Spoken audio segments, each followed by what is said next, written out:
Friends, ఇప్పుడైతే update ప్రకారం అయితే పౌరాస్త్ర టాస్క్ అయితే జరిగిందంట. నిన్న అప్డేట్లో కొన్ని చెప్పుకున్నాము. పౌరాస్త్ర టాస్క్ జరిగితే దాంట్లో తనుజ వెళ్ళిందంట. ఎవరికి అవసరం లేదు, ఎవరిని తొలగించాలనుకుంటున్నాం అంటే రాముని తొలగించిందంట. భరణి గారు వెళ్ళేమో తనుజని తీసేశారంట. దివ్య వెళ్ళి కళ్యాణి తీసిందంట. రాము వెళ్ళి దివ్యాన్ని తీసాడంట. ఇక మిగిలింది ఎవరు? ఇమ్మానులే కదా. ఇమ్మానుయల్కి పౌరాస్త్ర వచ్చింది.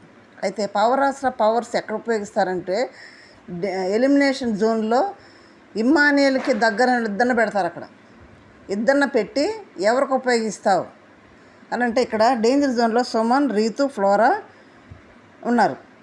ఇక్కడ ఏం చేస్తారంటే ఫ్లోరాని ఎలిమినేట్ చేసేసారు.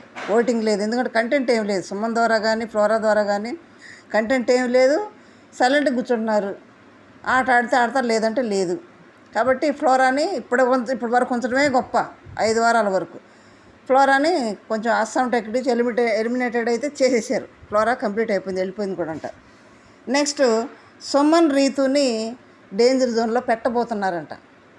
నాకు తెలిసిన అప్డేట్ ప్రకారం చెప్తున్నా. పెడితే ఏమవుద్ది, మన గెస్సింగ్ పెడితే ఒకవేళ ఇమ్మానుయల్ ఎవరికి హెల్ప్ చేస్తారు? రీతుకు చేస్తాడా, సుమన్ శెట్టి గారు చేస్తారా? రీతుకు చేస్తేనేమో పులిహార కలపడానికి లోపల ఉంటుంది. సుమన్ శెట్టి చేస్తేనేమో రీతు వెళ్ళిపోద్ది, పులిహార ఉండదు. అయితే వైల్డ్ కార్డ్స్ వస్తున్నారు. వైల్డ్ కార్డ్స్లో ఇంకా చక్కని అమ్మాయిలు వస్తున్నారు.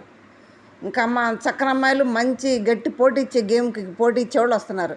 మరి వాళ్ళు వస్తున్నారు కదా అని మరి ఇమ్మానుయల్ ఏమైనా రీతుని తీసేస్తారా అనేది రీతు మీరు చిన్న గెస్సింగ్ చేయండి. రీతుకి పౌరాస్త్ర ఉపయోగిస్తారా, ఇమ్మానుయల్ సుమన్ శెట్టికి ఉపయోగిస్తారా? రీతు ఆల్రెడీ ఇమ్మానుయల్ని కలర్ టాస్క్లో తీసేసింది. అక్కడ మోసం చేసింది ఇమ్మానుయల్ని, ఏడ్చాడు కూడా. మరి అదే దృష్టిలో పెట్టుకొని ఇప్పుడు రీతుని తీయకుండా సుమన్ శెట్టికి హెల్ప్ చేస్తాడా ఇమ్మానుయల్? అయితే చిన్న కామెంట్ చేయండి. ఇప్పుడైతే పౌరాస్త్ర ఇమ్మానుయల్కి వచ్చింది. Next wild cards. చాలా వైల్డ్గా ఉన్నారు వీళ్ళు. వైల్డ్ కార్డ్స్ అంటే మామూలు వైల్డ్ కార్డ్ కాదు. ఎందుకంటే ఉన్నవాళ్ళకి 5 వారాలు మంచి ఓటింగ్ అనేది, ఫ్యాన్ బేసింగ్ అది ఏర్పడింది. మరి వాళ్ళని డామినేట్ చేసేవాళ్ళు రావాలి మొత్తానికి ఇక్కడికి. వాళ్ళకంటే కూడా ఫాలోవర్స్ ఎక్కువ ఉన్నవాడు వస్తేనే అక్కడ గెటన్ చేయగలరు. వైల్డ్ కార్డ్కి మరి ఆడియన్స్ తొందర కనెక్ట్ అవ్వడం అంటే కొంచెం టైం పడుతుంది. వాళ్ళు గేమ్ అది అంతా చూసి కదా ఆడియన్స్ కనెక్ట్ అయ్యేది.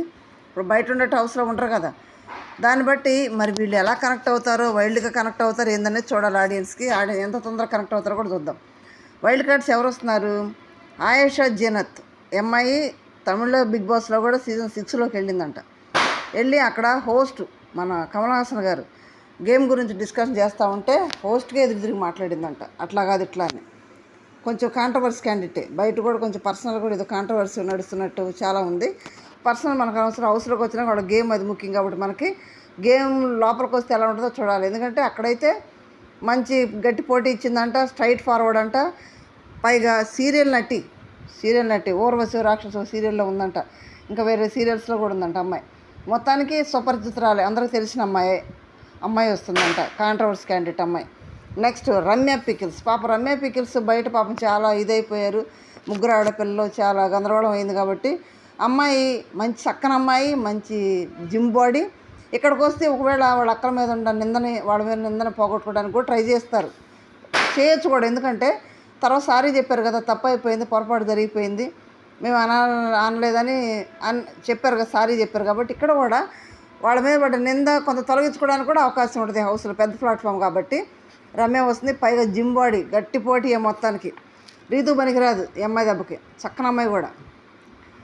Next Divvala Madhuri business candidate, business man అంటే బిజినెస్ లేడీ, తర్వాత డ్యాన్సరు, యూట్యూబ్లో మంచి యాక్టివ్ ఉన్న person. Next political, straight forward, ఏదైనా సరే మొహం మీద చెప్పాడు నా ఇష్టం అనే క్యాండిడేట్ అనమాట. మన దివ్యల మాధురి గారు వస్తున్నారంట. పర్సనల్ ఏమన్నా కానీ హౌస్లో ఆట మనం చూసేది కాబట్టి 3 కాంట్రవర్సీ క్యాండిడేట్స్, లేడీస్ 3 కూడా. మరి హౌస్లో ఎలా ఉంటారో, మరి ఎలా బిహేవ్ చేస్తారనేది బయట ఉన్నట్టు లోపలికి ఉంటారు లేదో చూడాలి మనం. ఓకే. నెక్స్ట్ 3 అమ్మాయిలు అయిపోయారు. అబ్బాయిలు శ్రీనివాస్ సాయి, ఇతను సుమంత్ నటించిన గోల్కొండ స్కూలు ఉంది కదా, ఆ సినిమాలో వైల్డ్గా ఉండే స్టూడెంట్ అంట, మాటను గర్వంగా ఉండే స్టూడెంట్ అంట అబ్బాయి వస్తున్నాడు అంటే. ఈ అబ్బాయి వెబ్ సిరీస్ కూడా చేశాడంట. దాంట్లో ప్రియాంక జైన్ ఉంది కదా, శివు లవరు, అమ్మాయి హీరోయిన్గా నటించిందంట. కానీ పెద్ద గుర్తింపు ఏమి రాలేదంట. ఆయన అబ్బాయి వస్తున్నాడంట, మంచి బాడీ, మంచి పిల్లాడే.